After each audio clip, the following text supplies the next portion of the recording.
Yes, people, welcome back to Arsenal Previews, the show where we preview every single Arsenal game. Is the second leg of the Carabao Cup semi-final, Arsenal versus Liverpool. 0-0 in the first leg, so it's all to play for at the Emirates. As always, if you're new around here, if you enjoy Arsenal content, and if you enjoy football content, please consider subscribing on my road to 700 and drop a like down below so this video gets out to more people. Starting with where the game's been played, of course, this time is at the Emirates. The first leg was at Anfield. It's now back to the Emirates, being played this Thursday, the 20th of January 2022, 7:45 p.m. kickoff, shown live on Sky Sports. Heading in to the team news now, there's a few players out. Of course, Arsenal had postponed the North London derby against Spurs on the weekend to give us extra rest time, and boy did we need it. It means we can go for a full strength side now, as it would have been a week since, let's be honest, we were run ragged against Liverpool, left, right, 10 men basically for best part of an hour at Anfield, yet we still managed to pull away with a draw. Tough draw to lots of players on their backs and lots of players that picked up a little bit of doubts. Let's talk about the injury list. Bukayo Saka, Emil Smith-Rowe, Takahiro Tomiyasu, Cedric Suarez and Callum Chambers are all minor doubts. That's 5 players there. Look, I'm looking at Bukayo Saka, Smith-Rowe and Tomiyasu in particular. Those 3 are, let's be honest, on a good day starters for us. So if all those 3 are back, that will be a massive change to our squad. Sead Kolasinac recently left the club to join Marseille on a permanent deal, so I'm going to say good luck to him. It wasn't obviously his best time at the Emirates, but he's left now and I wish him the best. And Pablo Mari has joined Udinese on loan.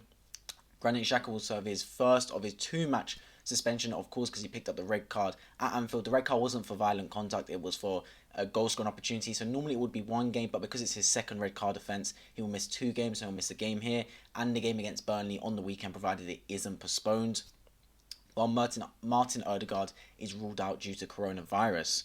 And then, of course, we have the usual suspects: Pepe, Partey, Elneny and Aubameyang, all out due to AFCON, although Aubameyang is back in England now, but he's getting treated for a minor heart condition, so I wish him the best. He's not with Gabon in AFCON due to that.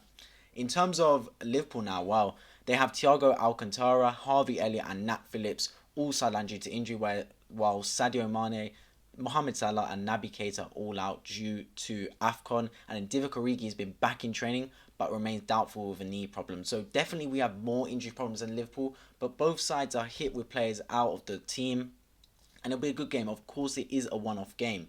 The game at Anfield, Liverpool first leg at home, we just need to stay in the tie, and we did. We stayed in the tie. To be fair, even a 1-0 loss wouldn't have been a bad result. We stay 0-0. It's all to play for at home in front of our crowd. You could not ask for anything more from the Gunners.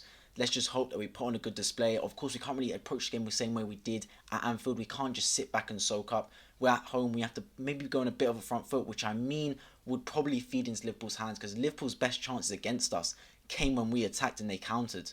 They could not break us down for anything when we sat back. So we need to make sure we're smart in the way we attack, and we can't just bomb people forward like we're playing against lower opposition. We have to be smart and set up very tactically astute to make sure that when we do attack, we don't leave ourselves too exposed at the back. Now, with that being said, I'm going to head into my team selection now. I expect a strong team selection, especially since we did not play on the weekend. So everyone's had a week off. In goal, Aaron Ramsdale. He looked a bit shaky towards the end of the game against Liverpool, but he's still our starting keeper for me. Right back, Tomiyasu. I'm going to hope he's back. It's been about 2 weeks since he's been sidelined, so hopefully he should be back now. So I'm going to put him at right back. Centre backs, Benjamin White, the first right centre back. He'd be so important, man. So important. And then left centre back, Gabriel Magalhaes. There's 2 centre backs from Anfield. Do not change it. Just keep it as it is. Left back, I'm going to play Kieran Tierney. He's looked good, especially on the weekend. He's got the stamina as well, so he can run every single game basically. He can run up and down, look good against Anfield the last week. Now midfield's where we got a problem, because of course Xhaka's out, Partey's out. Who do we have really? I'm going to play, obviously Lokonga will have to be one, so I'm going to play him right centre mid.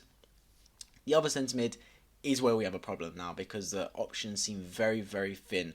Very thin indeed. I'm going to play Charlie Patino. Now, I'm going to put him there. Will he put him there in reality? Who knows, but he's the only centre mid option we really do have, so he'll have to go. In terms of further up the pitch, cam-wise, Emil Smith-Rowe, I'm going to hope he's back. Like Tomiyasu, it's been a good 2 weeks now, so hopefully they've gone off their little minor injuries and strains, and they can get back into the team. Right wing Bukayo Saka, he also came off limping against Liverpool, though it didn't look awful, and it's been a week, so hopefully he's back in. Left wing, Gabriel Martinelli.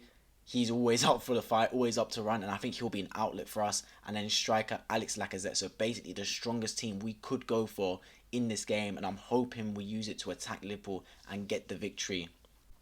Heading into my score prediction now, I think it'll be a tough one. I think it will be a very tough one. I think at home, I honestly think in normal time it will be a draw. I think 1-1 in normal time, and then in penalties, I'm going to give Arsenal the win in penalties, because I just think this game could go one of two ways. We could play really well like Man City, or we could get absolutely blown apart on the counter-attack because we've got players missing, of course. Who knows what Arsenal's going to turn up. I'm hoping for the best. I'm optimistic that we go through in the final to play Chelsea. As always, leave in the comment section down below your thoughts ahead of the match. And if you're new around here, if you enjoy Arsenal content and football content, please consider subscribing on my road to 700 and drop a like down below so this video gets out to more people. I've been White Football, and I'll catch you guys in the next video.